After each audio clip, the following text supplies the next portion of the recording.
So I'm here with Mark Lowe, and Mark, what's the right title for you? I'm the executive director of Lava Hot Springs Foundation. So in other words, you're the trash guy, you're the cleanup guy. I get to do everything. You get to do it all. Everything. How central to Lava Hot Springs is the Hot Springs Resort itself? That's the reason the town of Lava Hot Springs is here, is the hot water. I mean, it's in our name, it is in our soul, it's why we're here. The thing you notice when you come into town too, as you come up East Main Street, you can tell how many of the little businesses here are dedicated to this. I mean, there's tube rental places, there's boat rental places, there's all sorts of things like that. Because I understand you have a pretty amazing river to float here. We do have an amazing river to float. It was recently selected as the best river, tubing river, in the United States, not just Idaho. The whole country. The whole country. What makes it so great? Like, why did it receive that rating? It's voted on, it's a popular vote. So we have a lot of dedicated fans, folks that come up and tube that river. Right. You know, a short float on this river and you start to understand right away why it got voted so well. I mean, from where I'm from in the Boise area, I love floating the Boise River. But this one little stretch of river takes less than an hour to float, and literally in that time, you get a little bit of everything. It's amazing. It's a short ride, but it's an exciting ride. When you say fun and exciting, Mark, I have to tell you what I hear is, I'm gonna lose my shoes. Is that pretty accurate? Like, if it's just your shoes, you'll be all right. oh, good. Oh, good. You know, I'll point out these rocks that you're standing next to. Yeah. They're actually formed in the river. They're algal remnant reefs.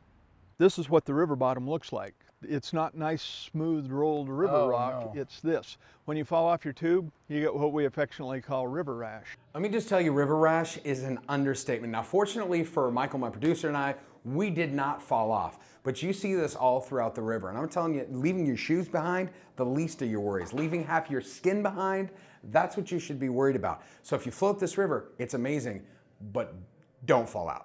So how did Lava Hot Springs, the resort, come to be? Like right behind us, and we'll show you kind of down below Mark here, is the main pool, right? That's kind of where it comes. Does it leach up out of the ground? How does that work? These pools are built right on the springs themselves. Okay. The springs are coming up directly into the pools, flows out to the Portneuf River naturally as it has for millennia. Yeah. The Native Americans, pre-Columbian times, were using these hot springs. Okay. Then in 1902, the ground we're standing on now is actually part of the Fort Hall Indian Reservation.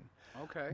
The Indian Reservation was realigned in 1902. The federal government bought all the ground between here and its current boundaries and opened it up to homesteading. Except for this 178 acres here, they deeded to the state of Idaho for public use. Okay. And that is our charter, is to maintain the properties and the grounds and the pools themselves for public use. And thus we have Lava Hot Springs. So we have Lava Hot Springs. Which is more than just a pool too, right? Oh yeah. I mean, we've got the parks, we've got this lovely botanical garden here. Yeah. They do an amazing job of this, by the way. In fact, about a week after we filmed this, I took my wife back to Lava just so she could see everything. And she loved the botanical gardens about more than anything else. It's a very calming, relaxing, and romantic place. So if you go to Lava, make sure you check it out. But you have more than just this. Like this is kind of your base of operations. Yeah. But what else is somebody going to find when they come here? What can they do? They're going to find a 50-meter Olympic swimming complex, 10-meter diving platforms available to the public. And it's one of the few places in the country where you can walk in, you know, pay your entry fee, Right. go up and jump off of a 10-meter diving platform. Which is what, about 30 feet plus 30, or minus? 32 plus. Whew, okay. Which is nice. You're going about 35 miles an hour when you hit the water. Oh, wow. All right. The irony here, by the way, is that also in Lava Hot Springs is the high jump that we did when we were filming this, 65 foot above the ground. I had no problem with that, but I was attached to a rope. For some reason, the idea of jumping off a 30 some odd foot platform and hitting the water at 35 miles an hour, I'm a bigger guy. I don't know which would hurt more, the sound I would make or my bones. But in addition to that, there's also 60-foot high speed slides, 30-foot high curly slides. There's an indoor facility with springboards, spring diving boards, 1 and 3 meter springboards, an indoor climbing wall, Oh, really? and then I a kiddie cove, zero depth pool with a dumping bucket and something for the very small children. Yeah. And it's great that it is indoors so that it is available all year long. Which we've never had before. We opened that up 5 or 6 years ago. But also for the real small kids, it gets them out of the sunshine so you're not burning up that sensitive skin.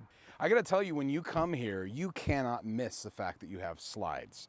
Because when you enter the town of Lava Hot Springs, you really, I mean, I'm sure you guys know back roads, but for us touristy people, you come in through this great big archway that is one of the slides. I That mean, you is one of the cannot- slides. The company that built those slides for us, Whitewater West out of Vancouver, Columbia, British British Columbia? Columbia, have built pools around the world, slides, they, you know, Okay. Beijing, Singapore, Oh, okay. everywhere, big, huge ones. This is the only one that they've ever done that a public road actually goes underneath them. It's really cool. And it is, it's unique. I gotta say, this is the only place I've been in Idaho where you feel like you're going into Disneyland. There's something about driving into a town that has a great massive sign that greets you that has water slides built in. It's kind of like a little local Disney World vibe.